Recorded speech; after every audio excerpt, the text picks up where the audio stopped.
right, Jason, the time is 6:02. If you want to call the meeting to order. I'd like to call the meeting to order. Nevada Board of Wildlife Commissioners, Mule Deer Enhancement Oversight Committee for Mule Deer Enhancement or Mineral Churchill and Lyon counties, management areas 18 and 20. Wednesday, November 17th.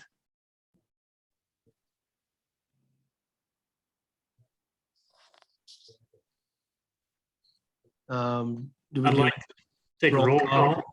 roll call? Glenn Bunch, Aye. Kenny Perkle, Here. Cooper Munson, Here. Jesse Latin, Carl Urquiaga.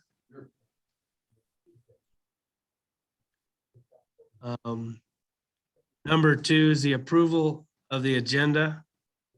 The subcommittee will review the agenda and may take action to approve the agenda. The subcommittee may remove items from the agenda, combine items for consideration, or take items out of order. This is the new agenda.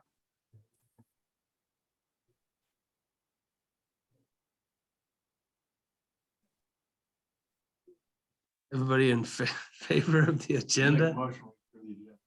Make a motion from Carl Urquiaga to approve the agenda.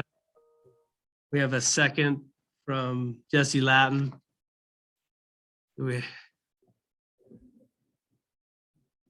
All in favor? Aye. Aye. Motion passed. So now number 4, area 18 and 20. The subcommittee will discuss the limiting factor ranking sheet and then complete the needs assessment worksheet. The subcommittee will identify projects to submit to the Oversight Committee for consideration for the December meeting. I sent Glenn kind of just a spec of that sheet that I filled out. And we can go through each one and see what you want to do as far as the scoring or how it differs from mine or what have you. Kenny probably doesn't have it, but I can get it from him later. Yeah, I don't have it currently right now. Hey, Jason, would you like me to just share yours? Yeah, that'd be perfect. Give me just a sec.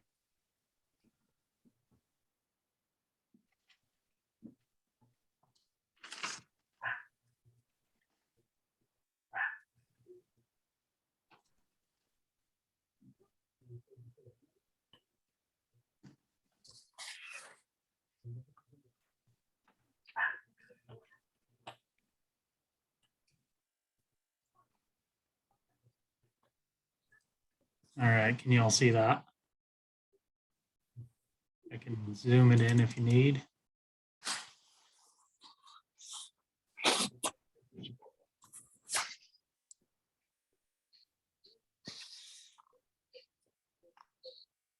So Carl and Jesse are kind of filling out theirs right now in the conference room. I don't know if we want to go through one-on-one, one item per item with this limiting factor ranking sheet, or just kind of take everybody's notes down and combine them later or what have you.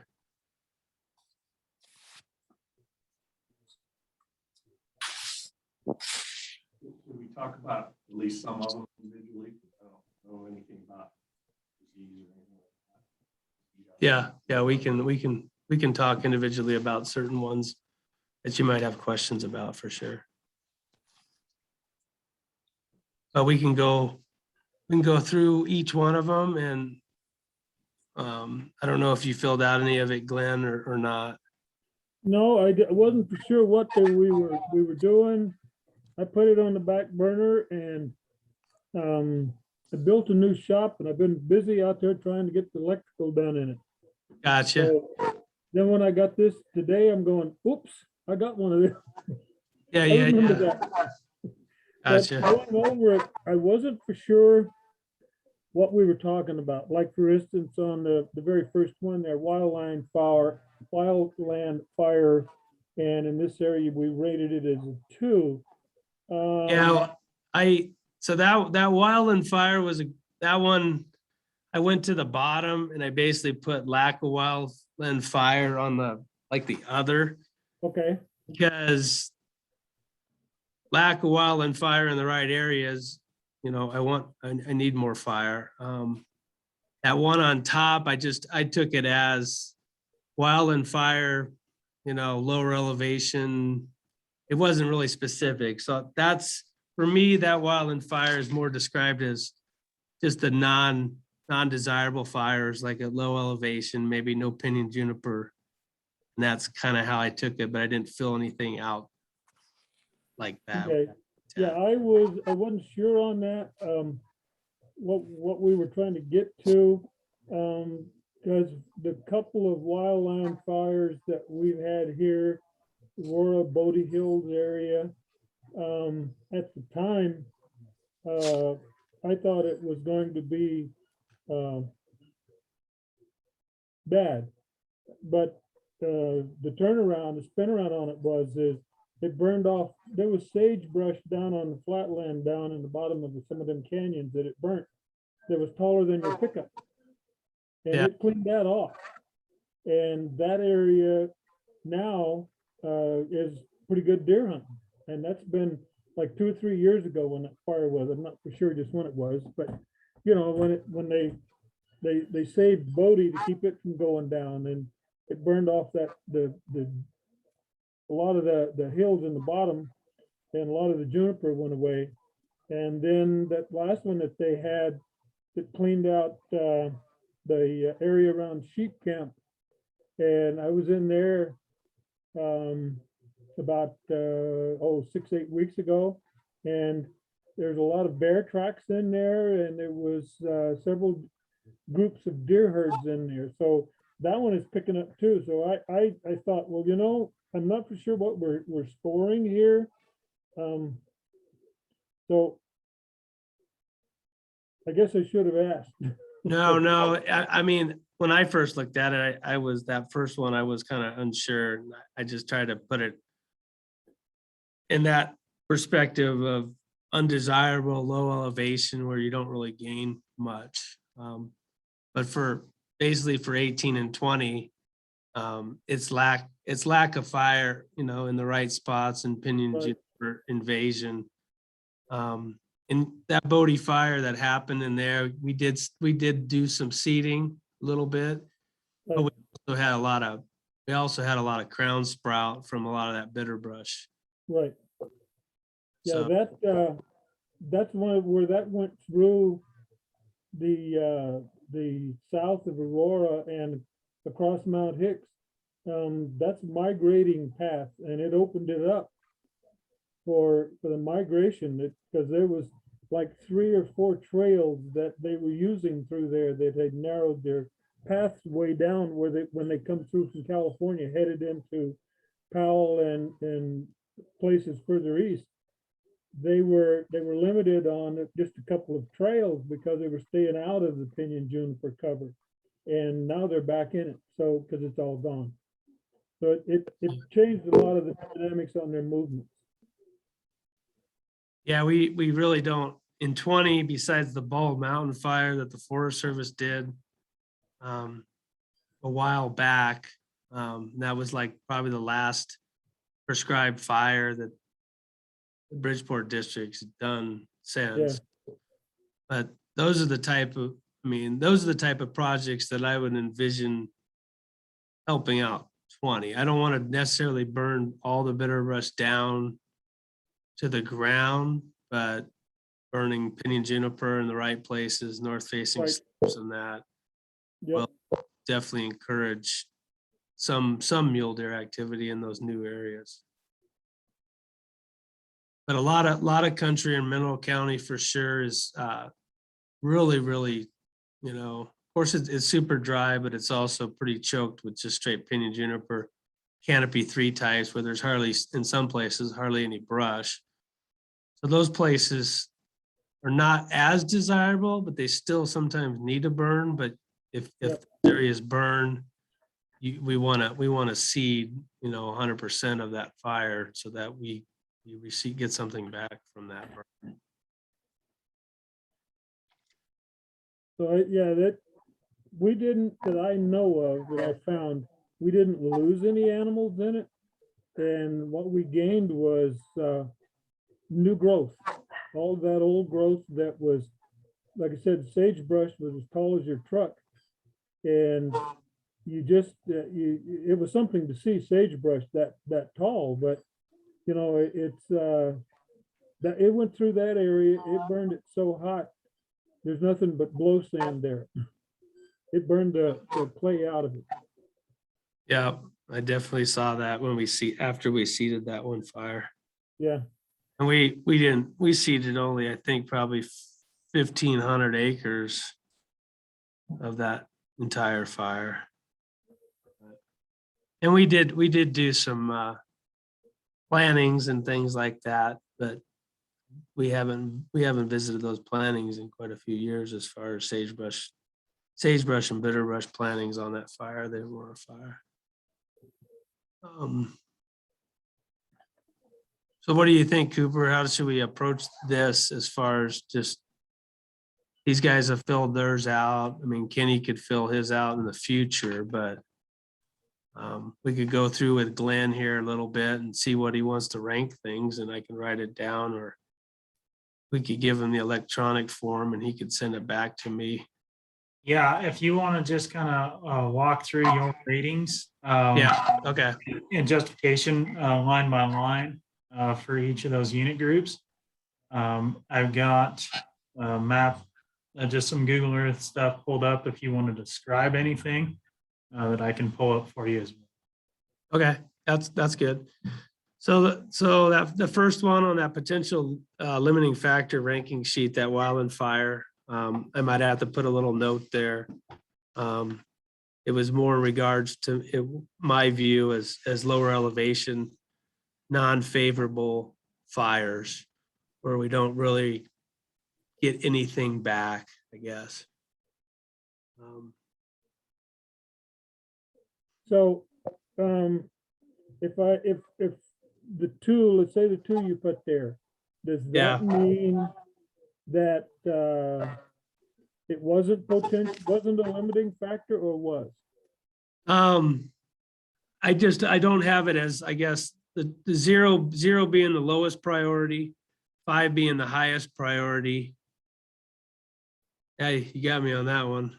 I'm trying Well, the reason I'm saying is a lot of that area that that's over in 202 borders 204,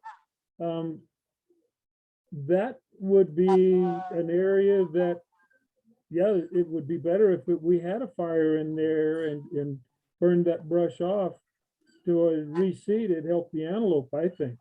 Because the antelope are having to either work flying in or work up higher, work up into the pinyon juniper areas, because that's where the food source is. The flats where they like to run 100 miles an hour is pretty barren. So, Yeah, I mean, that- you're right. You're right in that regard. I rank this, of course, on the mule deer element. well, yeah, that's what not it's being- saying. I was looking at everything. Sorry about that. No, I know what you're talking about. I mean, I've seen the Galetta grass and that on that flat Yeah, get decent precipitation just pop up, and you would see that with the low arbusculus sagebrush when it burns. You would see that response because we don't have the intense grazing where we would lose some of that just because of intense grazing. But yeah. yeah, it's a hard side on that other side just because it kind of sits in the rain shadow, and it's like, it seems like it's every 8 to 10 years that we actually get precipitation that will amount to anything green over there besides the upper elevations of the mountains. Yeah. Yeah, In- but you know, if we went into, well, that's, we're gonna come into the pinyon juniper, so I'll wait for that. Okay. Invasive or noxious weeds, I just ranked both 18 and 20. I mean, they're definitely, we have a lot of invasives and noxious weeds. I just kind of went middle of the road. I mean, it's a high priority. But where we have burned, we have to follow it up with herbicide anyway to try to get any establishment of anything. And so it's pretty project specific as far as targeting areas. The best fight for invasives and noxious weeds in habitat is pretty much seeding it 100% following a fire. But a lot of times funding and resources, we can't seed 100%. And so we have to pick some of the higher priority areas, which are higher elevation sites or north facing slopes that get more precipitation. Pinyon juniper, the conifer invasion. I rank both of those as 5s. We're both 18 and 20.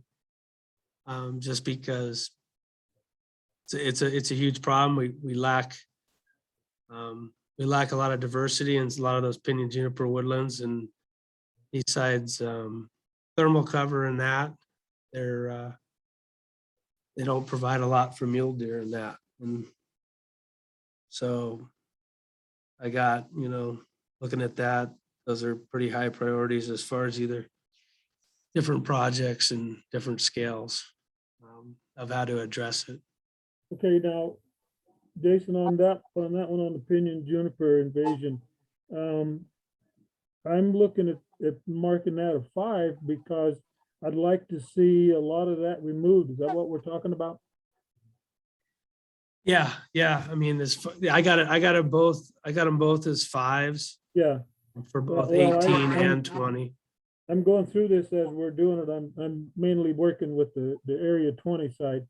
Because Gotcha. what I was looking at is the Aurora Cemetery area.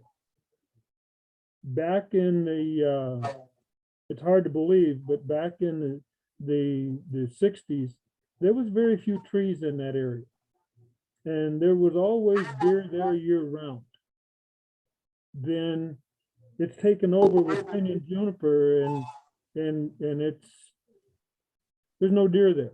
They can't, the predators take them out, so they don't go there. You know what I'm saying? Yeah. They used to range there, you could always see them, but now you don't even see a track in there around the cemetery, across that saddle on top above the mine, because there's too many trees. Gotcha. So yeah, I rated that a 5. We need to get rid of some of that stuff. The next one is Shrub senescence. I rank 18 as a 3. We lack bitter brush in 18. I mean, most of our species that deer browse on, aspens, snowberry, there's a little bit of serviceberry, not a lot of bitter brush available. A lot of sagebrush, some ephedra, but for the most part, everything looks pretty decent as far as old growth and that. And no, I don't know what the nutrition scale is on it as far as what the nutrition levels are on that, but like in 201 or in 20, I kind of rake that as a 5. It's a traditional winter range with some limited summer range, and so the shrubs in 20 are pretty. You have to get that rain. I mean, some of the bitter brush some years looks halfway okay, and then other times the bitter brush looks like it's gonna fall over. So it seems like a lot of it's just like clinging on to life. It's hard to know if you would want to do anything in some of those places. I understand that, like that Aurora fire, following that fire, we probably got some new life on the leader growths and that. And but it'd be hard to go in and masticate. I mean, you can masticate in some places and masticate it down to see if you could get new leader growths. I just get worried in that country just because of lack of rainfall and not like tipping it over or killing it.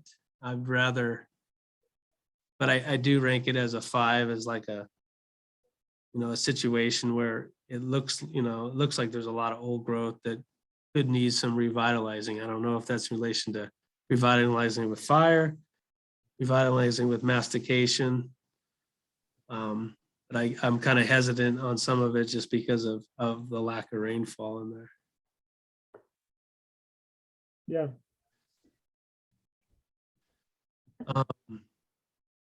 Improper grazing of wild horses for 18 and 20. I see it as a huge issue for all ungulates. 20 has definitely, different issues and different spots. I mean, the Wasatch has some spots, definitely have some horse issues in places.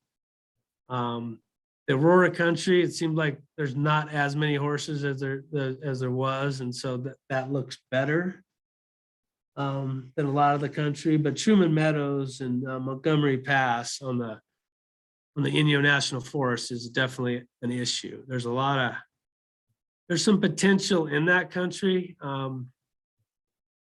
with mule or Indian juniper removal around the springs. But you would also need to follow up with horse removal because the horses are pretty rampant with, and it's a winter range, but you could support a few more localized deer in there if the horse issue wasn't there and there was some openness of some of that terrain, especially around the springs, because there is quite a bit of a water resource there. It's just they need to be protected. And then have some habitat projects around them, but you have to either have low horse numbers or exclude horses. yeah, the horses that are bothering us right now are mostly on the southern side of Hicks, out on that flat out there. They Alkali Lake and Larkin Lake, they've beat them to death. That's the only water there is, and they've got trails beat across that. So all around out on the flats of those, where those two, Alkali Lake and those others are horses. So yeah, they could go away. Yeah. Improper grazing of livestock. I have 5 for 18, just because I've seen just the impacts to a lot of all the little riparians. I mean, we really don't have a lot of aspen stands. The water sources are limited and grazing's pretty hard on a lot of those areas and those impact. But I work pretty close with a lot of the livestock operators with doing projects in that, but it's pretty hard on the country too, especially a lot of some of the reseedings and that we've done and with horses coupled with cows. A lot of the money we spent in some of these pinyon juniper woodland fires on years like this, there's really not a lot left. There's sagebrush left, and that's a good thing. But nothing eats sagebrush except our wildlife. So they probably, 20's not as much of a concern. I don't know. I could probably lower that one on the 20 side with the 5, because there's some grazing issues in 20 in certain places, but it's not as an issue as Churchill County. I might look. Well, yeah, we've got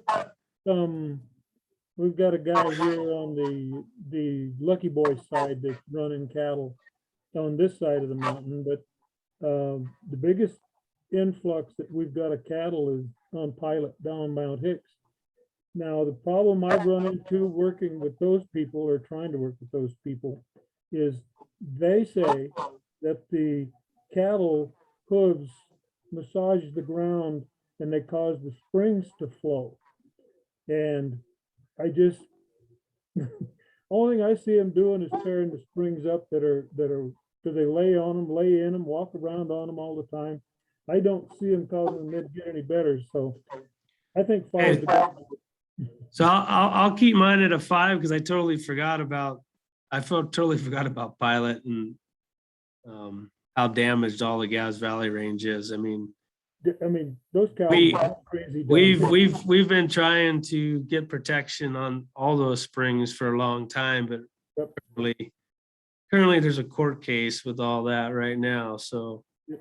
whenever So I whenever that gets resolved, we might be able to go somewhere in the future with. I agreed with the 5 on that. But, we've got some here, and the guys here, they've had a couple of them, it's hard to believe, that they've worked their way from the Lucky Boy Ranch. They're getting on the highway out by the lake, and cars are hitting them. They've lost like 3 or 4 cows on the highway, just beyond by the rifle range out there, by the base Yeah. rifle range. Cows getting on the highway from that guy running over there. So, yeah, and then Flying them just brought a bunch of cattle out and released them in the flat area of Whiskey Flats. But Yeah, they brought them over by so truck. They that used to should be drive 'em. associated. That should be associated with Ernie. I think Ernie Yeah. Payne. So, anyway, I agreed with the 5, so. The climate and weather, I don't know. I guess I put zeros on it. I mean, I only did that in relation to, I have no way to, I guess, control it in my eyes, I guess. I mean, yes, we got a lot of drought. It's probably not a great answer, 2 zeros, but. Well, I don't know that we can do anything about it. On my side or our side, the Walker Lake side, how's that? Gotcha. We've been working with the legislators, people, about trying to get back in with the cloud seeding. There used to be a machine cloud seeder on top of Lucky Boy by the sled run. And then there was one out in the middle of the valley between Baldwin Canyon and Fletcher on the power line road. And those, when the conditions came in, they were activated by temperature and they would cause moisture to fall. And so they would, about 5 years ago or so, they didn't have money to keep the propane going in them, so they took them out. And so we've been with them trying to figure out what can we do to get them back in to create moisture. We know that those weren't really helping the lake, but they were helping rainfall, we felt, in the Wasatch and the Gillis range coming across, because it was that one on top of Lucky Boy that would cause it to fall. You have the shadow effect, but that one that was out in the valley was dumping snow on the Wasatch. And they took them both out. So we've been working with them, trying to get them, put them back in. So, maybe that we leave it rated high. We can get something to put back in it. I don't know. Yeah. I guess it's all who pays for it and that and the silver, whatever it is. But they told us they've got money this year. They're going to start seeding the clouds in the Sierras, but they didn't say anything about putting these back in over here. I wonder if that's money that could be obtained through the whole Walker, restoring the lake and all that kind of thing, Yeah.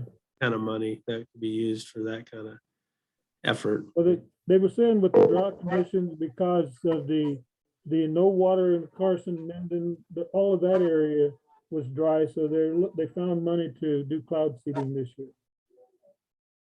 So we've been told they're going to do some, but maybe it'll help everybody. Gotcha. Limited water distribution, both area 18 and 20, especially 20. Definitely could use, spring protection, spring trough enhancement, and water development. So I rank those both as 5s as far as getting more water out on that landscape into some of the, in Mineral County and that there are some places that are high enough elevation that are on traditional winter range, but they would still support a limited amount of summer, summer range animals as well. So I got those both as 5s. Yeah, Inadequate migration corridor. I don't really, both in Deer and 18 and Churchill, they're basically elevational movements, just kind of down the mountain. Didn't really have any concerns with that as a 0. Currently, there's no problems with migration corridor like in 201 or 20, but if something happens or some new mine or other things kind of go across the landscape, I have it as a right in the middle of the road as a 3 as a concern. well, the thing about that area that we were just talking about, where the horses are over on the flats in the Larkin Lake, east end of Larkin Lake. That's part of the deer migration corridor. They're going across the bottom of them trees, and the horses are right in there too. But they go across there, crossed over up to the range, and then they turn and go up on Powell Mountain or go across the highway by Newbaum and head on toward Truman. So they've got to go through, they got to run the horses, that horse problem across that bottom of the hill. So I think the 3 or a 4. Yeah. Human impacts. I don't know, I skipped that one on direct, but I didn't know if it just fall on there. So collisions with vehicles, I got them both as 0s. I don't really have any concerns on either one of those as far as deer collisions. I don't know if I've even, I have more dead antelope and more dead sheep than I have any kind of dead deer. Besides, I guess 18 does have concerns. It'd be the only one I can think of now would be in the valley, in Lahontan Valley, because I guess it could be ranked a little higher just because of Lahontan Valley and the collisions that we have here. But besides that, not much. Shed antler hunting is not a concern in my eyes in any of my country, just because of lack of overall numbers of deer and lack of participation of our people looking. I think there's probably more participation of people looking for deadhead sheep than there are antlers in Churchill or even 20 for mule deer. At one time, probably in area 20 with our higher population of deer coming in from California, there could have been more interest in 20 for shed antler hunting. Off-road vehicle use. I kind of got them both at 2s. In 18, probably the Desert Toyas probably gets the most recreation on the east side. A lot of the deer that are in there are kind of habituated and they kind of just go to the west side. But there's the roads, the road system in the Stillwaters and the road system in the Clans and the Desert Toyas. There's enough places for the deer to kind of go off in different directions and stay away from a lot of the road traffic. It maybe could be higher in 20 just because of the state park issue as far as state park and more OHV use because of the state park. So we'll have to watch what the state park does when they started expanding into Flying M and 9 Mile and then kind of pushing people into the mountains to go recreate just because of like a road system or something. And so that could be an increased concern, more so in relation to the Walker River State Park. But I got it as a 2. Fences, kind of the same. 2s across the board. Really don't have a lot of, got some issues. as long as the fence, there's no fences that I know that are, super high or anything in a lot of that country. There could be issues in the future if somehow they wanted to increase allotment fences or something in the 20 area with migration corridor and that. And there could be some different things that could be done with jumps and different things, but collaring would probably have to happen on, pinch points and that. But and then power lines, I just put those in area 18 and 20 as zeros. We have a lot of power lines like in 20 and that, and then in 18, but a lot of them are just in the valleys. Don't have any real concerns with the valleys. My concerns would be probably more so in the mountains. Urban development, have zeros for both those in 18 and 20, just not a lot of urban development, spreading out in either Mineral County or Churchill or Lyon counties. Industrial development, renewable energies, I have those as 3s.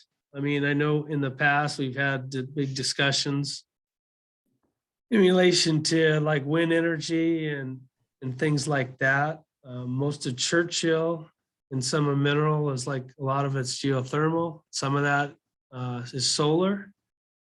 So it is concerning in relation to any, high elevation mountaintops where they have a wind resource, mainly wind driven, because most of the solar projects and most of the geothermal are right at the bottom, not on the alluvial fan, out in the flats that we currently have, but it is a concern.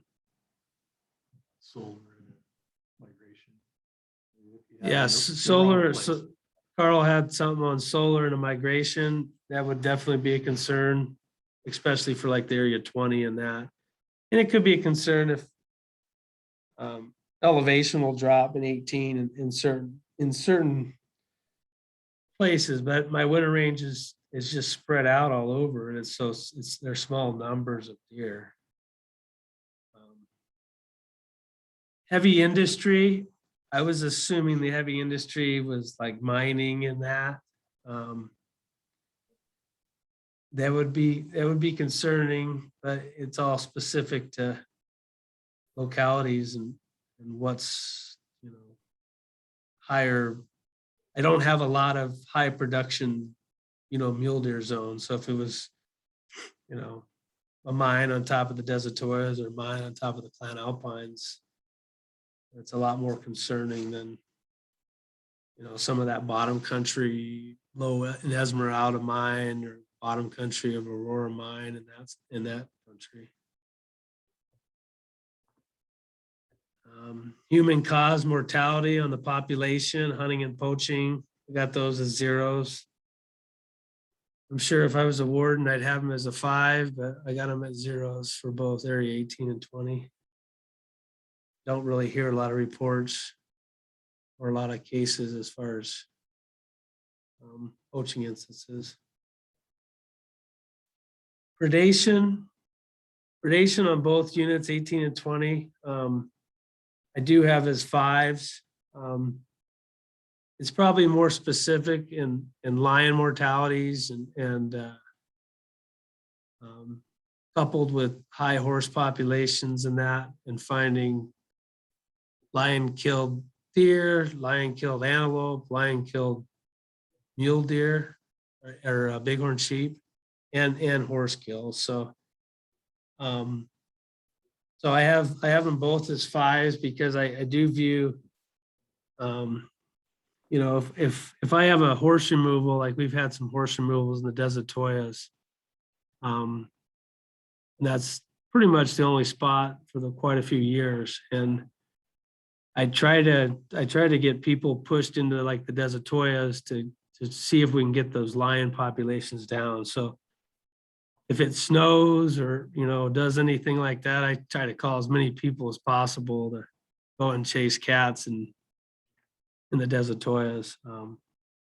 Mainly trying to get it back to and there's a lot of unknowns, but the view the horse populations being higher, which contributes, this many more lions to a population that are still eating deer and still eating sheep and that. And I think there's a level that it needs to be at. And I think it doesn't hurt to go in and you do have, good conditions where they actually can take a few lions out of the population. And a lot of times in a lot of these units, 20 and 18, as far as, larger lions, when people go in, they actually find pretty good lions because you get years and years of no harvest because it's such dry country. And then you get a decent snowfall or decent year. And there's, as far as trophy potential, there's quite a few trophy lions that get harvested, older age class animals and that. But it's one of those like boom and bust. It takes quite a few years of no harvest, and then we have a few years where we have some weather, and we get some people going in there and looking for them. Disease, I have it ranked low. There's some unknowns there. I mean, we don't have we have some mortality in different places for a lot of different things. Some of the stuff related to bovine and that, I know there's been some issues over in Elko County with some of that. And I think we have maybe not with deer, but I know in Churchill and Mineral County, we've had issues, which I think we have issues statewide with EHD, but EHD, everything gets consumed so fast. And so the animal dies relatively quick, but I've dispatched like 3 antelope and probably 3 bighorn sheep that all were confirmed EHD. And so it's nothing that we can kind of control, but if it's happening more wide scale from what I've actually seen and harvested or culled, it might be happening a lot more than we think. And it's a huge problem. I guess that it's still considered, I guess that'd be considered disease. Hey, Jason, just to follow up on that, there's been several confirmed cases of EHD in Humboldt County as well on a couple of the mines that I help regulate. So just to back you up and support you, EHD is an up and coming disease threat that we need to be watching and monitoring very closely. Yeah, and I mean, if I knew more about it, I mean, I would rank it higher. But I think there's there's real concerns. But like when I talk to our vet Nate, it's like there ain't much we can do about EHD. So, and I know like some of those states. I just talked to a sportsman. I think he was hunting North Dakota, and I guess the EHD is super bad up there on the whitetails, and he just had a doe tag. He was finding carcasses all over the place, and I guess I'm glad we're not North Dakota, but it's like, I don't know, maybe it's more prevalent, maybe it's more of an issue than we really know. Well, and then to follow up on that, there was also a big EHD event in northern Idaho as well, just this year that I can't remember how many documented cases of mortality they found, but it was over 100. Gotcha.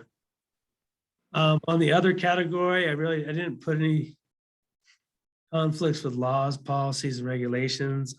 I probably have no issues, so I probably have zeros for that. And then the only other one, I put wildland fire lack of, and so I'm just distinguishing from the first one. Lack of wildland fire in the right spots, and I think both 18 and 20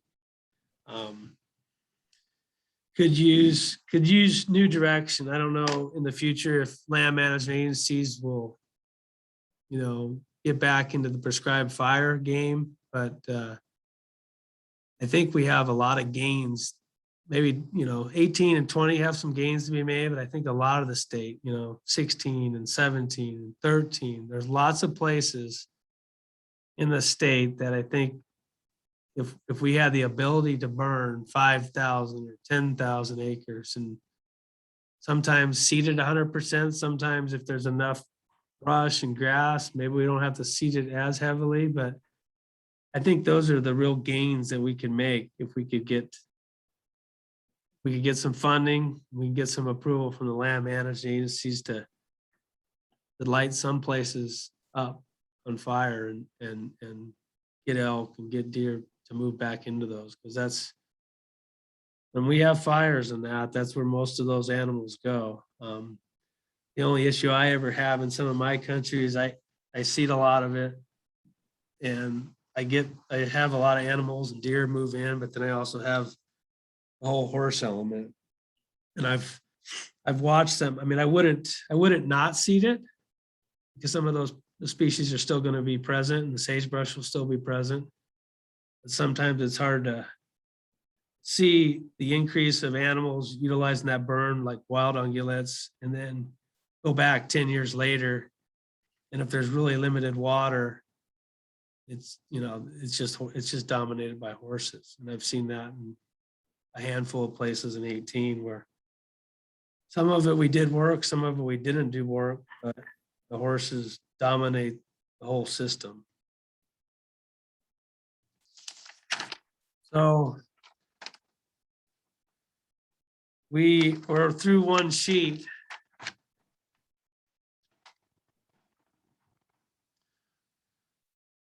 Cooper, could you put that other mule deer needs assessment sheet up?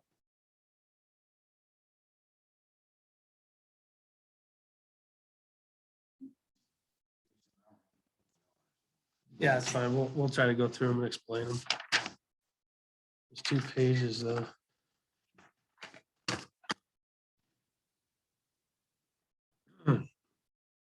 You guys all there? Yeah. Okay, Yeah, I'm here. gotcha. Still here. Okay, if you have any questions or anything as I go through them, just speak up, Glenn, or whatever, and talk about it or what have you. Okay, so this first category is wildfires and invasives, and then the different management actions.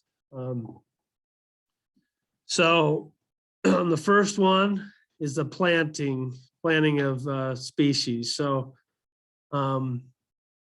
native seed is the first one for 18. I labeled it as a 1. I've had a lot of failures with native seed. It seems like native seed costs tenfold. We spend a lot of money and we don't see a lot of results on the ground. So I got it as a low score. 201, 208. I rated that a little bit higher as far as native seed because we have a lot of Forest Service land over there. I guess maybe I'm just looking at that because I know what the Forest Service is going to allow me to utilize. So kind of fell in the middle there on the 3. Shrub plantings. I think shrub plantings are are needed in a lot of places and a lot of wildland burns and that. And we have some limited success. So I mean, if we can get some success in some of the burns in places, and we establish islands, and those islands like sagebrush grow on that, I think they're all important. So I just kind of put it right in the middle of both 18 and 20 as 3s. So they're important, matter of funding. Volunteers love them. They're great volunteer projects as far as putting people out and planting things.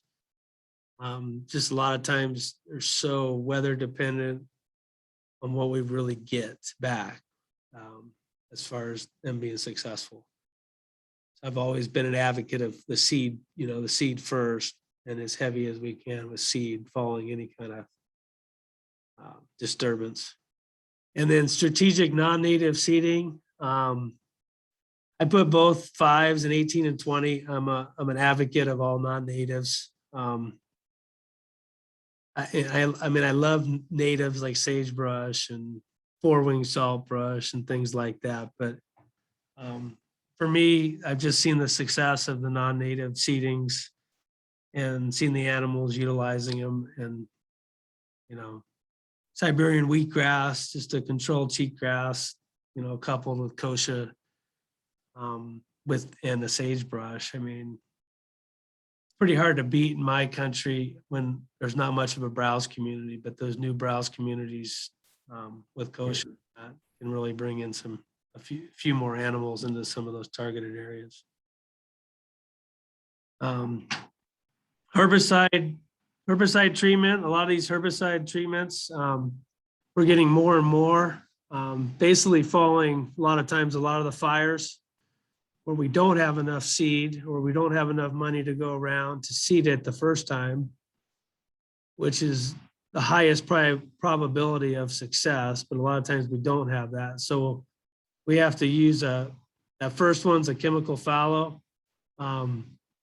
We have, like right now, 2 projects in Churchill County where we've applied herbicide on 5,600 acres and then 2,000 acres in Lander County in 18.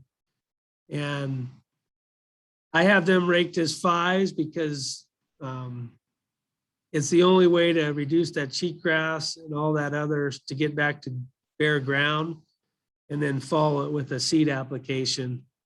And I'm going to be centered around, you know, whatever they'll allow me as non-natives to put down. But kochia can be right on top of the surface, doesn't need to be put into the ground. And so for me, if it's in between cheatgrass, mustard, tansy, Russian thistle, I'm going to pick kochia so that everything can utilize it.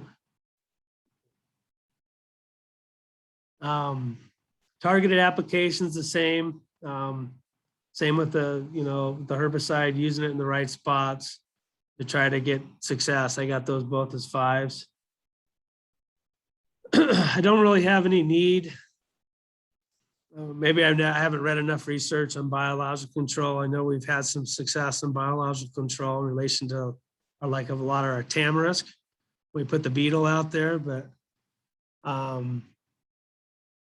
I don't know enough about any biological control with, I know we've had there's some grubs in that sometimes that'll get into that cheatgrass, and then you'll see areas off of I-80 that's just all gray matted cheatgrass.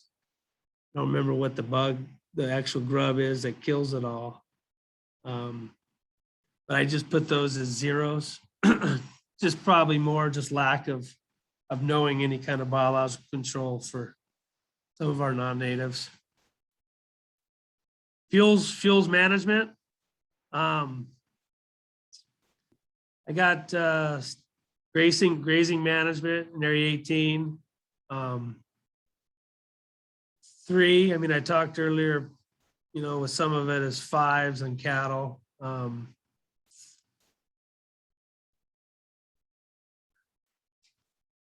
I got 18 as a 3 and 201 and 208 as a 2. 201 and 2 not as much of a concern, except for the Pilot Mountain and the Gas Valley Range on that side. 3 in 18.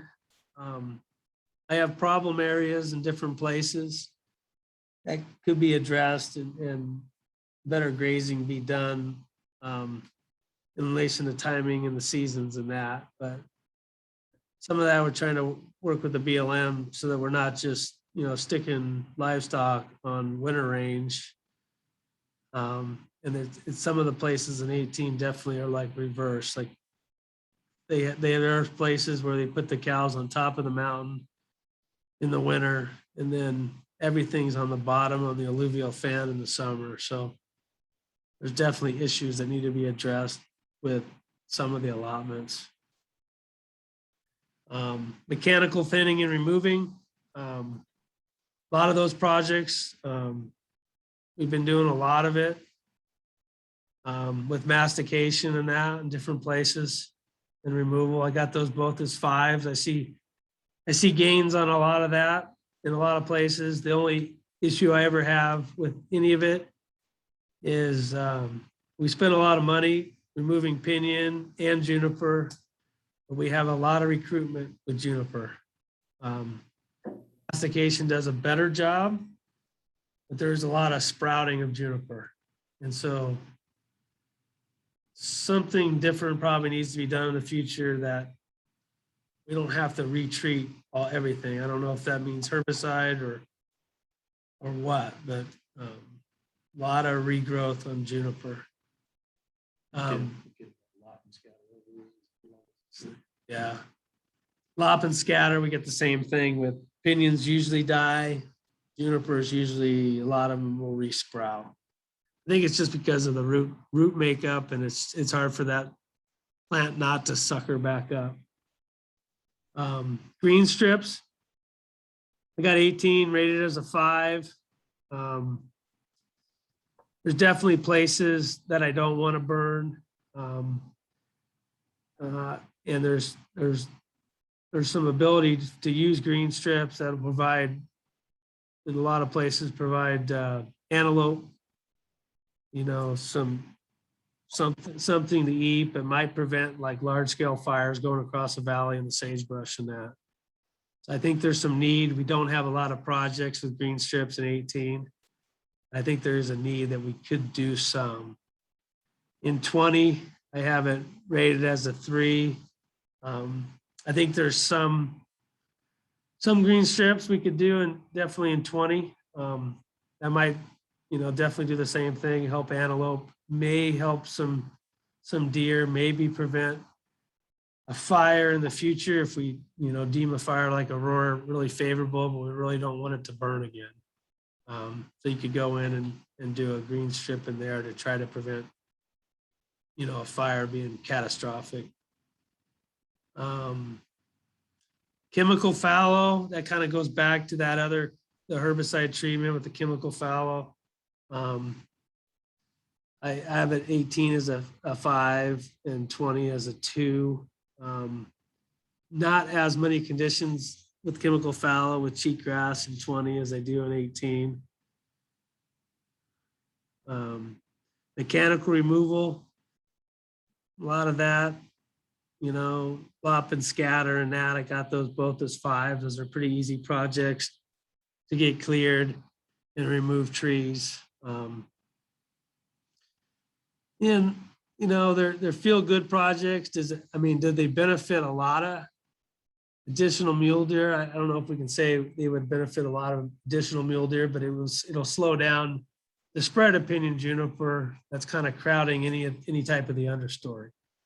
So they're easy projects that way to kind of clean up things in different basins. But you still have the same kind of issues with juniper crown sprouting. Fencing, I got those both as 2s. I don't have a lot of concerns with fencing for either 18 or 20. Prescribed fire, I got those both as 5s. I would love to see, you know, north-facing higher elevation slopes be burned if we have enough adequate money to seed them and that, and they don't get out of hand, I guess. But that's a big one with the wildlife or the land management agencies to even seek approval and that. And so that's why mastication and all these others are used so readily, because there's not as many of the concerns of the liability of where a fire goes and what happens to it. But the difference I do see in the fires is a lot of times, you know, your pinyon and your juniper both are gone. Besides the little islands that don't burn, they burn hot. And so you don't have the concerns with a lot of that coming back if, you know, especially if you can follow it up with a seeding. You guys have any questions on anything? Backing up to the grazing, They be asking if you think it's good to use grazing management as to remove fuels. Yeah, Carl had a question about grazing management, and I think he's right on the grazing management for fuels management. I'll probably downgrade those myself. Wasn't looking at, I'm gonna downgrade the grazing management. In my eyes, just to like ones or something. Sometimes there's a need, but a lot of times as a biologist, they use the grazing management as like, okay, we're gonna knock everything down. And they're gonna reduce the fuels and then there won't be fires. That's true in some aspects, but at the same time, it's hard to watch some of what they try to do with grazing management, where a lot of times it's in my eyes, it seems like all it does is increase a lot of noxious weeds, where if you had short-term grazing and you went in and cleaned a lot of stuff, it didn't leave them for months and months, that you would knock down perennial grasses, maybe some of that cheatgrass element. But, you know, there's a lot of push, especially in Elko County, a lot of places to, let's use grazing management, you know, to knock everything down. And I'm sure that tool works as far as fuels management. I just hate it at the expense of any like perennial grasses or anything like that might not withstand some of the intense grazing.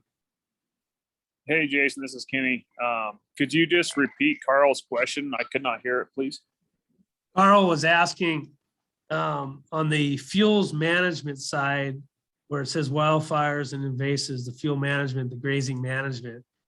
And I kind of took it as a different deal, but I think he's exactly right on the grazing management, that we're using grazing management as a tool to reduce fuels and to fight wildfire. And so I had them a little higher on there, but I kind of just personally, I just put them as ones because I think there's a need sometimes in places, like there's places that I have no concerns. I mean, it's all cheatgrass. If they want to put a dirt strip in and put cows in there, you know, by all means. But then other places I've seen it where, you know, they try to push cows into different places, and sometimes it's a little hard and heavy, and sometimes you lose some of that perennial aspect of too much grazing in certain places. Thank you. Conifer invasion, this category is removal. Mechanical masticator, we've kind of talked a little bit about that. We've done a lot of projects in area 18 with some of that masticator with the excavator. They come out pretty good. The only issues I ever had is the wood chip piles being too large, and those wood chips take forever to disintegrate, and it makes it hard for kind of grasses and things. Some of the brush will come through the wood chips. They do definitely deter cheatgrass. But we try to write it in those contracts and that, or Freeze used to, where we could try to scatter those wood chips a little more than just putting the tree straight down to the ground with that, using that excavator. Yeah, on those mastication projects, the science tells us that no more than 2 inches of wood chips. Any more than that, the regeneration of natural vegetation is severely diminished. Gotcha.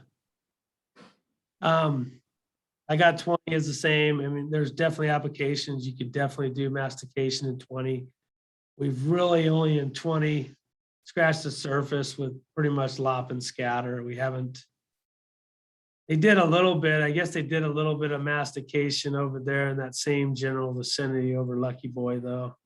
There was a few little sections there, but not as much as what's been done in 18, mainly for sage grouse habitat. Mechanical chaining, that was kind of a practice, you know, many years ago. Utah seems like it still does quite a bit of it. I don't know how much in Nevada we've done lately. I know I haven't done anything, and I don't know, it's probably, there's a little bit more issues probably with cultural nowadays and looking at what that chain will do and that. I'd be supportive of it if, you know, if it ever came back. The only thing I've ever noticed on chainings is you'll get pretty good pinyon juniper kill. But then you still have that same juniper element that kind of resprouts. And so 10 years after a chaining, a great areas, got a lot of hiding cover, especially if you seed it with the grass and some of the brush mix, but they almost have to be retreated again if you want to reduce some of that juniper. Hand thinning, there's certain places hand thinning. I got those both as 5s. Definitely, you know, could slow the progress of certain, you know, certain pinyon juniper coming into certain sagebrush zones with just a hand thinning. Sometimes we've been as simple as using the lopping the loppers and that with kids and that, and just little 1-2 inch trees where they're just lopping them and they're good volunteer projects. Got them both as 5s. Pile and burn.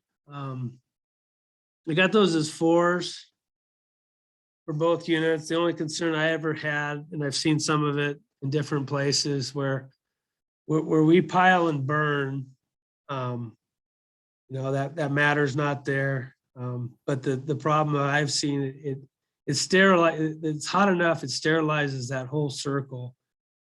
And if we, you know, a lot of times they don't follow up with any type of seed. So what you really have is you look at from the helicopter where they did the pile and burn, seen it in area 20. I've seen it in other places where all it is just a big circle of cheatgrass. And so that's the only thing I've ever cautioned on the pile and burn is if there's any follow-up, we can actually seed something that's a beneficial species, not just have these little circles of cheatgrass. And then I got prescribed fire as 5s because I definitely think there's places in 18 and 20 we can use prescribed fire and actually, you know, get a few more mule deer. Restoration protection, overseeding. I guess I'm taking that as overseeding in a conifer. I got them both as 5s, but some of the only overseeding we've done, some of it we've done in where we overseeded on masticator application. There's probably, if it's taken as overseeding in an area that's type 2 or type 3 pinyon juniper canopy, it's probably not, there's not going to be any type of success until you reduce that the pinyon juniper part of that. Fencing. It's under the conifer invasion. Got them both as 3s. I don't know how it falls into the, maybe that's just trying to protect the conifer forest. So I'm not sure. Not really sure on that one, looking at it, if 3s are adequate for both or what.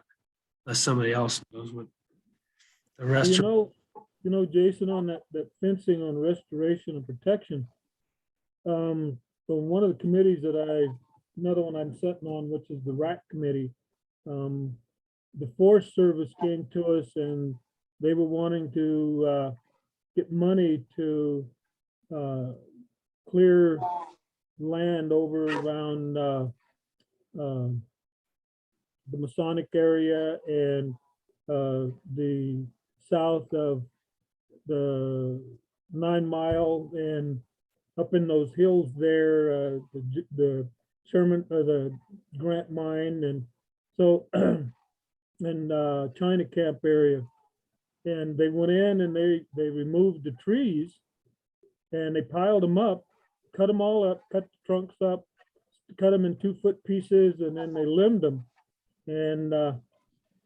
then they put a 5-strand barbed wire fence around all of the water holes. And I questioned, we didn't ask them to do that. They did that under the disguise of they were protecting them for sage grouse habitat. And I'm going, But if you remove the pinyon juniper, for the other animals, they can't go to water if you've got a 5-strand barbed wire fence around it. So, and they had the metal strips on the top wire so that I'm gonna say the deer could see it and go over it, but it was just, I wasn't for sure that was a good idea either. Yeah, I mean, I prefer the pipe rail and that, everything being smooth and that, try to accomplish protection, allow wildlife to use it. If you have to, if you're trying to exclude certain other animals, and so be it. If you have to run water out, run water out. Restoration protection, grazing management. I'm not sure how to look at that one too, if that's all part of the conifer invasion or not. I got 18 as a 3, 20 as a 2. Herbicide spot treatment. I probably could have those higher if the herbicide spot treatment is using the pellets. The pellets to kill conifers. If that's what is meant by that, I'd probably have those higher if that was definitely an option, especially with the lop and scatter, the other, if we could spot treat using herbicide to actually kill the junipers when we mechanically treat them or when they resprout in 2 years. The next category is lack of diversity, habitat improvement, mechanical removal and thinning. I have that in 18 as a 3, and then in 20 as a 5. Just kind of the middle of the road in 18. We're doing a lot of projects in 18, the Desatoyas and that. The next big move would be to try to get over into the Clan Alpines and that, but we have some constrictions in relation to the wilderness study areas as far as being able to accomplish anything in some of that, but we might be able to with the sage grouse and that in the future. In 20, I got it as a 5, definitely needed in a lot of places using the mechanical removal or the thinning. Overseeding, I have that as trying to get some diversity back, seeding whatever species we can, both in 18 and 20. Mainly, following some kind of disturbance, not just overseed to overseed, but in my eyes, that is related to some kind of disturbance, whether it's a fire or something else. Shrub plantings, definitely cool projects.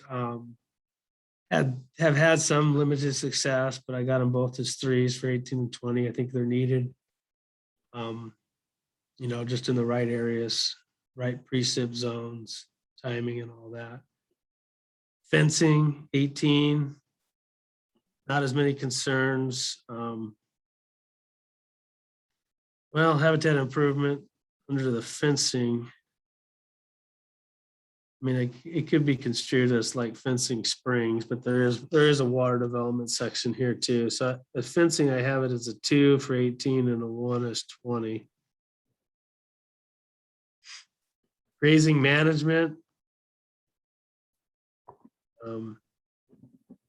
I have as a 3 and a 2 for habitat improvement, 18 and 20.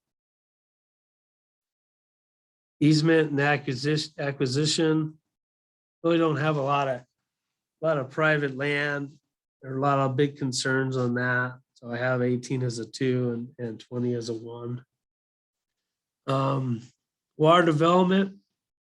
Water development is definitely needed. I got 18 as a 4. And water development I'll take as spring protection projects, actual water development guzzlers. And there's definitely a need in a lot of places that we could use water development to definitely improve mule deer habitat. In 20, I got it as a 5 because it's just a lot drier. and a lot more places that you could add water and increase small resident herds in water development in 20. The next category is lack of connectivity. These should go pretty good. Easement acquisition, like I said before, there's not a lot of places or properties that we need to acquire for mule deer. So I got those both as zeros. Transportation passage, I got those both as zeros for 18 and 20. Migration corridor, little bit of a need in 20, not so much in 18, but I both listed them as like ones as far as lower priorities. Fence modifications, not a lot of need for any kind of fence modifications. Biggest fence modifications mainly been antelope and that on that lower wire and that, but don't have any fences that are really out of specs as far as being too high that I know of. I don't know why I put land use planning, I put zeros by. I don't know, that's not right. I'll take my zeros down.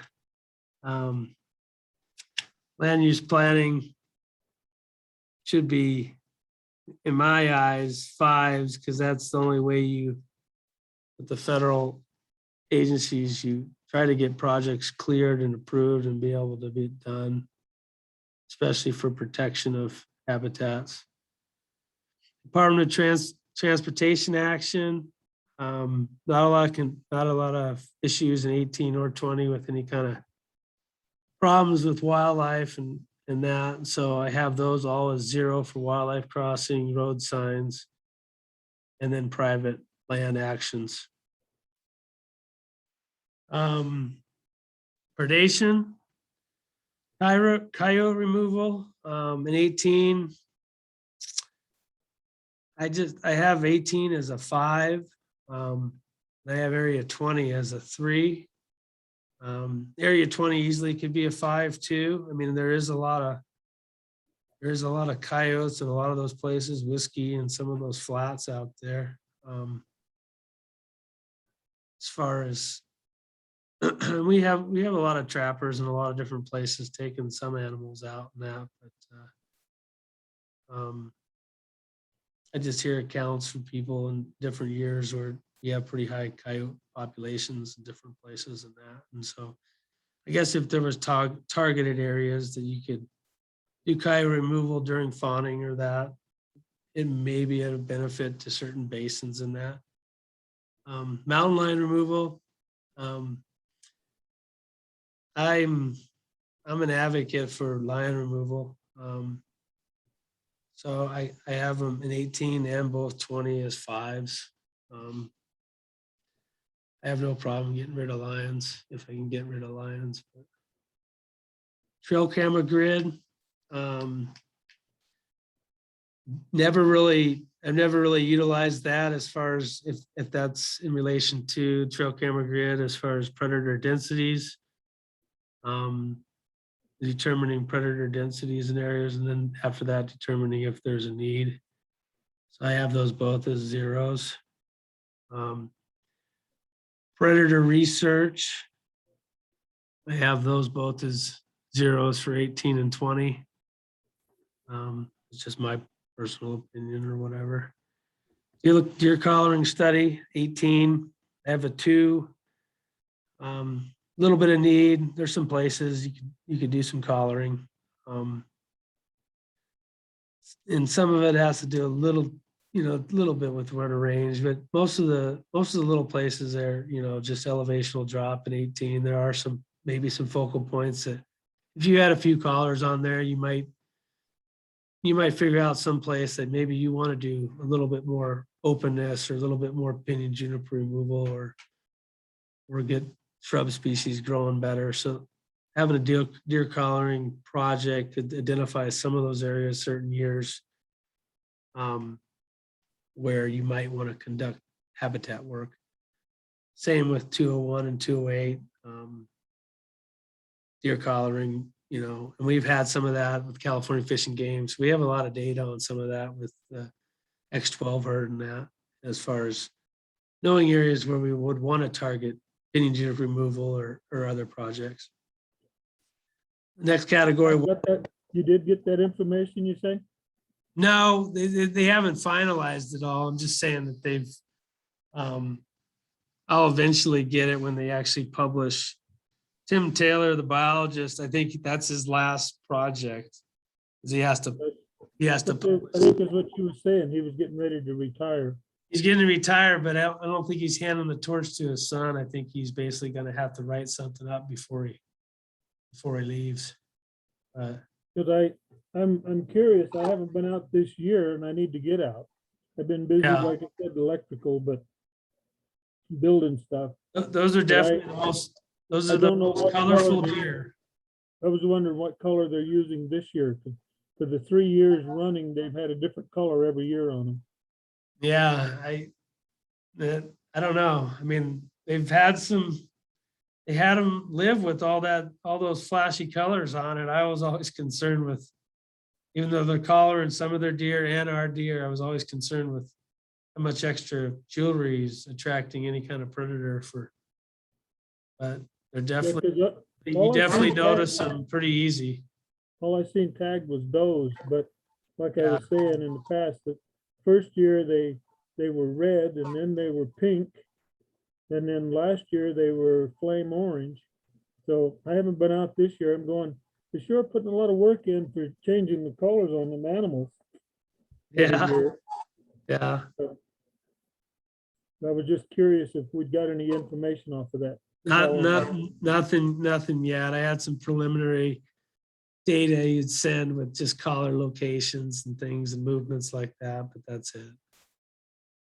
Well, I figured they were tracking the movements from where they tagged them to where they were at, Yeah. but they have to be satellite tracking them too, or Yeah, they had satellite. They also had straight telemetry units too, where they were flying a plane around.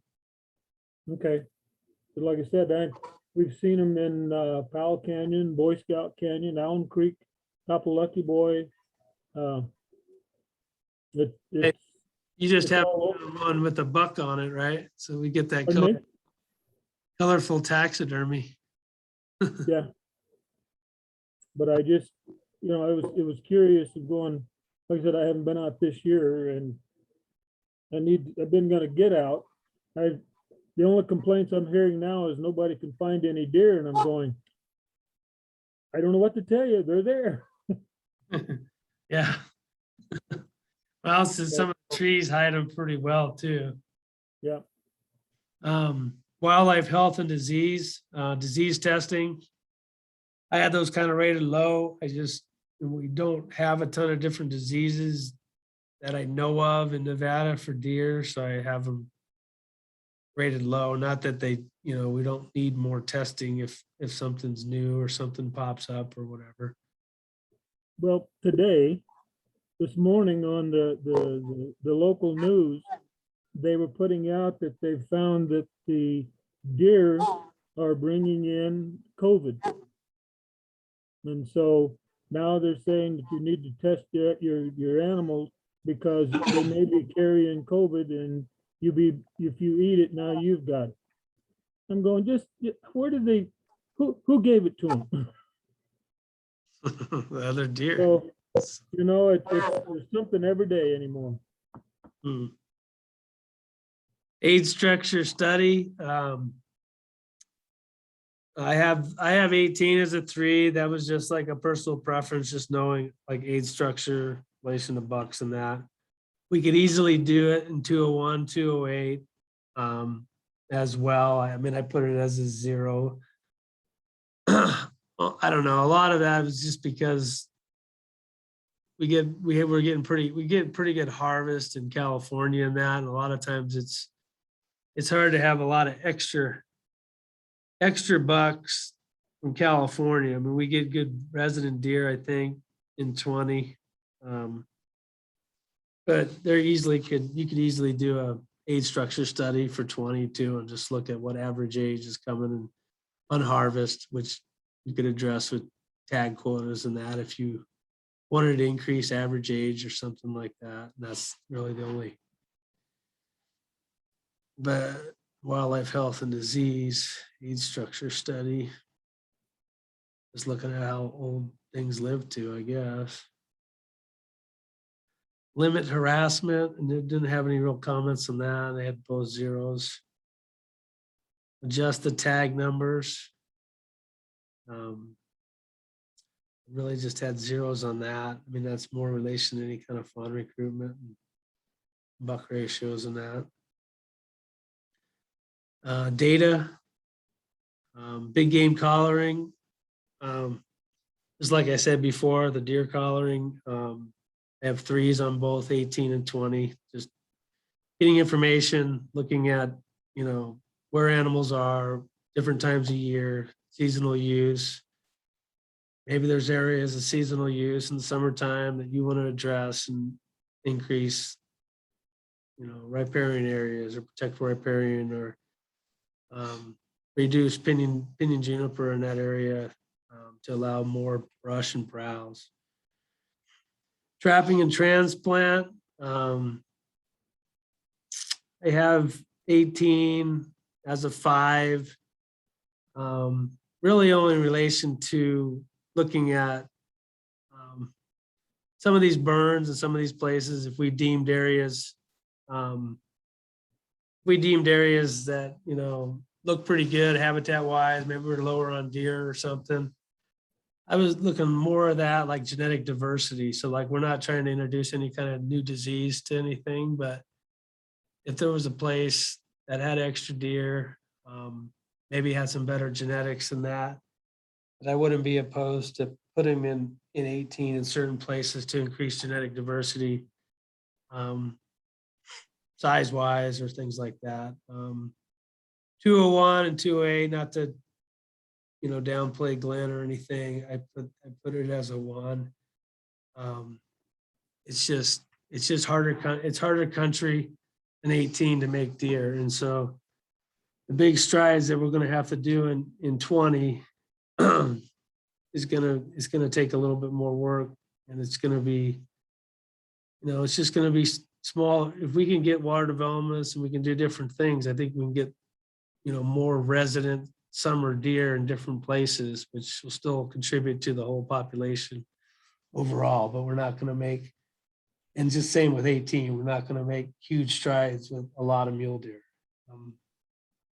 It's country supports just as much as, you know, it's going to support, but I think there's opportunities for definitely improvement in a lot of different little places if we can get traction on, you know, pinyon juniper removal and water developments and spring enhancements and lower horse numbers. Modify survey and inventory. We're kind of doing that in different aspects with our survey and that, using tablets and things like that, but I haven't seen any real need yet to like change anything drastically with that. So I just have those both 18 and 20 as 1s. Increase law enforcement. I have those both as 0s, but that's just me as a biologist, I guess. I don't know. And then add or remove late hunts. I do have late hunts in both 20 and 18. I don't see a real need to remove anything. It definitely helps 20 in relation to any type of rut activity. You could issue more tags in 20 if you went to an October season. But then I think my phone, my ears would bleed where people would be complaining that they didn't see a deer. So I don't know if it's worth the hassle of increasing tags to have, you know, lower overall success. 18, I have a late muzzleloader hunt. It encompasses the rut, but the tags are pretty low, and it's just one of those hunts I think you can do all over the state in every unit, just to give somebody the opportunity to hunt in the rut. So that's why 18 has that later rut hunt that kind of looks just like the 114, 115 muzzleloader hunt. And then the other one I have is just horses at the appropriate management level. I think that'll go a long way. I got those both as 5s. Lowering those horse numbers will eventually lower those predator numbers, but I think there's definitely competition on water and resources with having just over allocated horse numbers in both 18 and 20.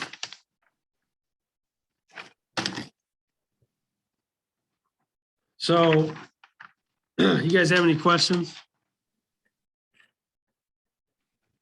The only question I've got, Jason, is do you want me to fill my form out and send it to you? I made notes that I can send in.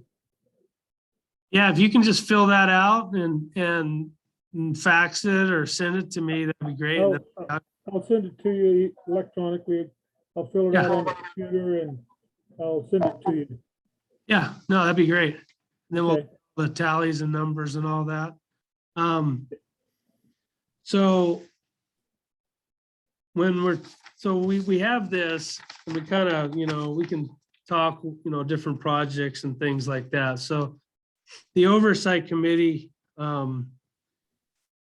they met. Of course, I'm late to the game on it, but there's still some time in resubmitting projects.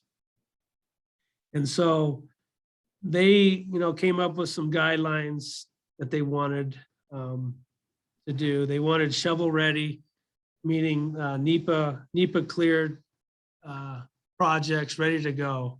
I think there were some projects that were like put on there that it's like a want or a wish, but not necessarily like ready or shovel ready. So that was one of the conditions they wanted. They wanted to create separate lists for non-habitat projects and predator projects. They wanted to ensure that spring protection projects contain landowner or water right holder agreements, and if necessary that the associated livestock will have access to alternative water.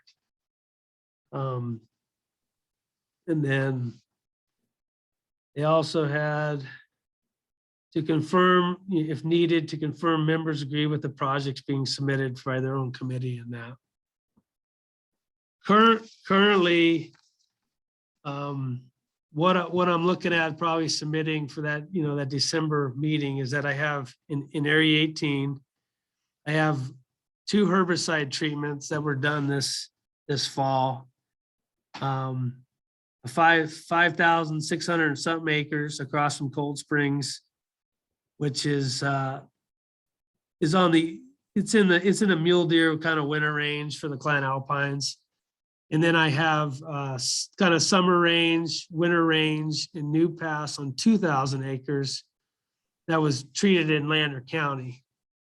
So what I would be looking at on submitting projects for those, Lander County or 18, and then the Cold Springs projects, is putting in for funding for aerial application of seed and basically the cost of snowstorm kochia seed for that entire area. So we came up with the money, or Habitat came up with the money for those 2 applications, the 2,000 and 5,600 acres. We tried on the Cold Springs project, we tried to get the BLM to agree to possibly coming up with some seed, basically maybe drill seeding some of those locations with non-natives. After that herbicide, everything goes fallow on that. And so I was looking at probably just, I can't remember, maybe a ½ pound per acre. And I'll have to work up the numbers and all that on what the actual price would be.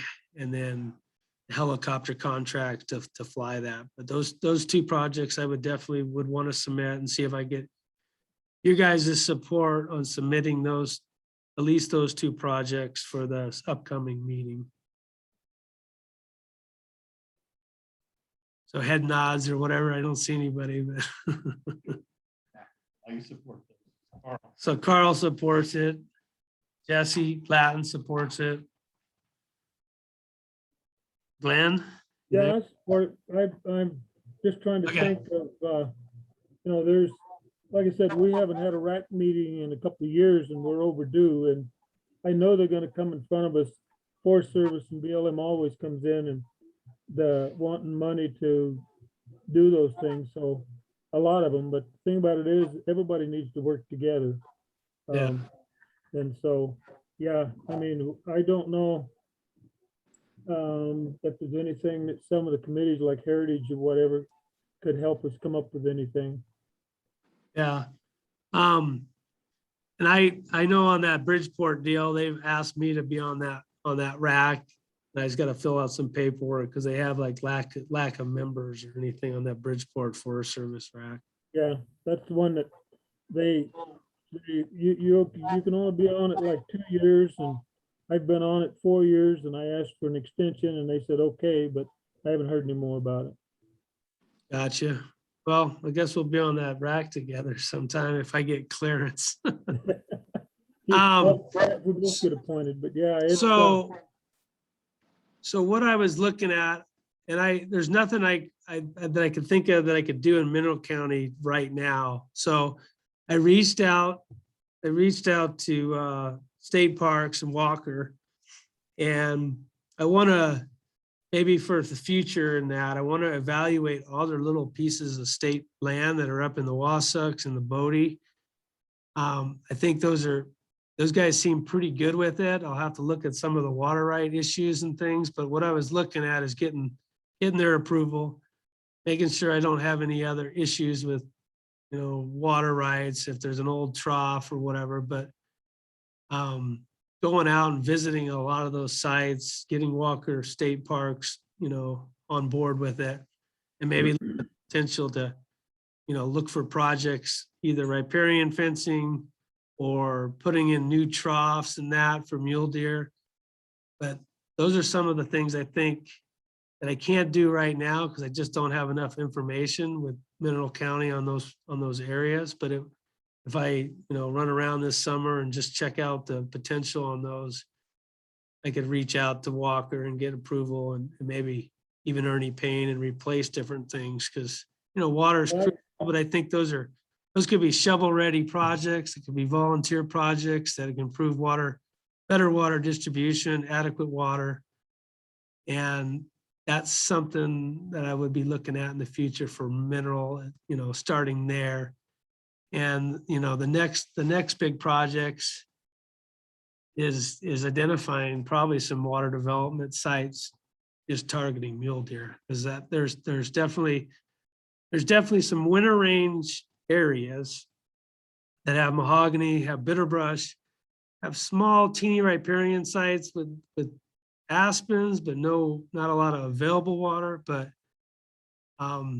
getting approval to put a few water developments in some of those locations, we could actually, have year-round deer limited, but not impact, mule deer winter range from the X12 Walker herd. They're not going to gain so many deer that, the browse is all the way down to the ground or whatever. But I think that's the biggest potential we have in mineral besides pinyon juniper woodland removal, is targeting some of those places that lack water that can support, a few more deer. Well, yeah, and we talked about it before, somehow or other, I've been working with the Sportsman's Club and somehow or other, we've got to find a way to put that watering trough at Summit Springs back into operation. I guess the well is up the canyon to spring or whatever, and it's the hose is probably plugged up or growed full of gunk or whatever, and they were looking at trying to find some money to work that spring over and get it back flowing into that water trough, because the mule deer forever come into that area in the winter. They move into there, they winter in that flatland range there down low above Rattlesnake Wells. And we used to go out and just sit there on the knoll and watch the does, well, deer, but mostly does going into water. And it was quite comical to watch the little ones get up on the watering trough, and it would be froze solid and trying to get a drink, and then the mama would get up there and poke a hole in it with her hoof so that everybody could get a drink. So it was, but now it's just dry. So we do once in a while haul water up and put in it, but I think the deer are trying to work that guzzler that was put in over above Marietta up on the hill to the east of Summit Springs. Because that area there above Summit Springs, they used to be a wood cutting area, and they went in and cut all the pinyon juniper out and thinned it down. And I was against that because of what they were doing. And then I seen how that place picked up numbers of animals, of deer, and I said, well, maybe it wasn't a bad idea to thin this out. And so the only problem we've got, like I said, is water in that area. And I've been working with Sportsman Club trying to do something with that too. Yeah, and I think the other opportunities we also have in mineral is just like on the state parks lands, is trying to, if somehow like a water development we can't do, there's other potentials on some of that private that we could look at if there's something to write up some agreement that the Nevada Power and Wildlife owns these parts and this and that. If you decide to remove it, please let us know or whatever. But I think there's probably some potential that way, and there's probably still some potential Forest Service. We just never approached the Forest Service, but maybe with the RAC and some of those others, maybe we can get a few more projects moving in that country, because it's Inyo kind of views like Mineral County is like, in my eyes, like, God, it's Nevada. It's not the Sierras. Right. And it's like, and just like we've talked before, it's like, but they'll manage all the OHVs and the roads and all that, but hardly, step foot on that Nevada side, even though it, on big winners, it's supporting what's left of the X12 deer herd and a little bit of the Casa Diablo deer herd. So there's to do. Well, it's ironic that some of the things that goes on, we put on a major fundraiser poker run back in August, September, whenever it was. And it got blown out of proportion, and the state got involved and Forest Service got involved. Everybody had to get involved with it. And they wanted a map. And so I had to map it and get it to them. And one of the roads that we were going to use was south in the Aurora area. We were coming over one of the mountains, and they said, no, that's a roadless road. And I said, no, that road has been there. And they said, well, you can't use it. And I said, why? You've approved us to use it 3 years ago. Oh, well, it's not on our map. And I said, well, I don't know what to tell you. So anyway, they approved it, but then come to find out, California, where the Forest Service over there is going to take that map, put it in their brochure for the people that's off-roading to have a road to drive if they want to go it, because if you go into California and you buy your sticker, you can get a map of trails that they run, and all the trails that they're putting in the book is in Nevada. Yeah, that totally makes sense for how they just kind of view us as the stepchild on our side for their land, but they don't want you to touch the Sierras. Yeah, they don't run on our side, but here, look at this area over here in Nevada. And I said, I don't need your sticker to run in Nevada. Yeah, and we see that all the time, and all that, even all that sheep country and 211 and all that, where it's just, there's motorcycle. You can use a motorcycle and put a scabbard on your motorcycle because there's so many trails that go deep off of. So, it's crazy what they were doing. So are you good with that? You good with those, trying to just submit those projects? I probably won't submit anything predator related. Those are shovel ready projects. We'll see if it goes anywhere with funding or anything. And as far as that those two kochia seedings, and then we'll look forward to looking at some of that other country and Mineral County and relations. I think the first easiest thing for me to grab and mess with is good, decent troughs, decent water on some of those privately owned state park lands. There might even be potential for volunteer projects to get them done. Maybe even taking chainsaws out on state park land. I don't know. And getting rid of some pinyon juniper in those, rectangular sections and things. Yeah, something. Yeah. So now, Cooper, can you see if there's any public or do we have to say about a public comment or how's that go? Yeah, we can kick it out for 2 minutes for public comment. If any of the attendees, we only have one attendee right now. Oh, you do? And there is no emails as of right now. So we can see if Mike Scott, the attendee, wants to Say anything?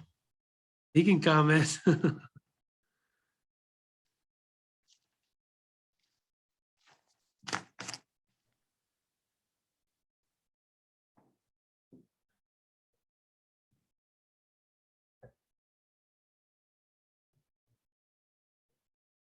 Does not look like it. So are you going to write those proposals and then individually have some of the committee members look those over? If they want to, or I'll write them up, and if everybody's in agreement with them, then, or I can send them off to them and they could look at them and say, yay, but it'll probably be tomorrow and just before Thanksgiving and that, so I can get them all at least sent off for the upcoming meetings in December. But if everybody's in agreement, then I'll just send those two projects off for now and go from there. As long as Glenn, you in agreement? Yep. Kenny, are I'll you just sleeping? step off to you. No, I'm in 100% agreement. Okay, and I got Carl and Jesse in agreement, so I'll just submit those as our projects for now. Those two plantings on the herbicide treatments and go from there. If that's okay. Yeah, and we'll just let the record show that Peggy Hughes is absent from this meeting. And Joe Croft. And Joe Croft. Somehow she was at the last meeting, but I don't think she was. The last on the agenda is future subcommittee meetings for possible action. I think the next thing I would like to do, and it might have to go, we go through the fall, the winter or whatever, but maybe we can, organize a field trip on some past seeding projects and things like that and get out in the field and that as our next kind of meeting and kind of discuss like past projects and show some of the mastications, so show some of the lop and scatters, even show some of the spring developments. I don't know if we can all get some of it. We could probably get in part of a day or something, but as far as setting a time and a date, I don't know exactly. If I could do, I'd rather just reach out to them and see what their availability is and go from there. You guys are all in agreement of that? Just have to see what the economy's like. Sounds good to me, but I mean, the price of fuel's going crazy out there in the real world, and yeah, it's crazy. So, but Yeah, well, I'll just see if I can get an excursion and everybody's good with riding together. I don't know. It'll be over. It'll be over by the springtime, so it'll be good. Yeah, okay. Maybe. We'll use your OHV. I'm good with that also. Okay. Sounds good. And then, I can reach out to you guys, if somehow one of our projects got approved or something for funding, we go from there and that, so. And see how this whole process will pan out and it's kind of just early workings on how it's gonna work and everything like that, so. So.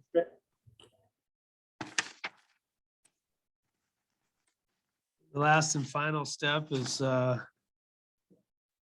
meeting adjourned. Well, I think it is, yep. You know all this stuff better than me, Glenn. This is all Greek to me, man. I listen to everybody, but Yep, we're we're good. okay. You can just schedule that next subcommittee meeting through a doodle poll or phone call or whatever, and we'll post that online. Okay, cool. Thank you, everybody. That'll work. Thank you, guys. Hey, Cooper. Thank you. Have a good night. Thank you. Good luck, Kenny. Thank you. I appreciate it. Where you hunting, Kenny? 181. Good, you're not in my area. Yeah. Nope, not near here. Okay, Thank See you you, guys. everybody. Thank you. Good night. good night.